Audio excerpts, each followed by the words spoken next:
منصور اور سلیمان نے بیان کیا، ان سے ابو وائل نے، ان سے ابو میسرہ نے، اور ان سے حضرت عبداللہ بن مسعود رضی اللہ عنہ نے۔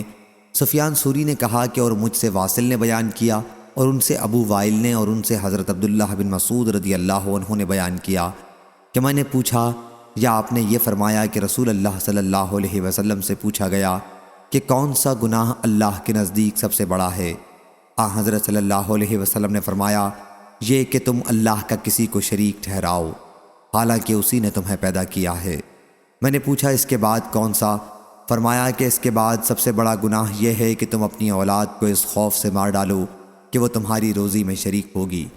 میں نے پوچھا اس کے بعد کون سا؟ فرمایا اس کے بعد یہ کہ تم اپنے پڑوسی کی بیوی سے زنا کرو۔ راوی نے بیان کیا کہ یہ آیت حضرت صلی اللہ علیہ وسلم کے فرمان کی تصدیق کے لیے نازل ہوئی کہ اور جو اللہ کے ساتھ کسی اور معبود کو نہیں پکارتے، اور جس انسان کی جان کو اللہ نے حرام قرار دیا ہے اسے قتل نہیں کرتے، مگر ہاں حق پر، اور نہ وہ زنا کرتے ہیں۔ صحیح بخاری حدیث نمبر 4761۔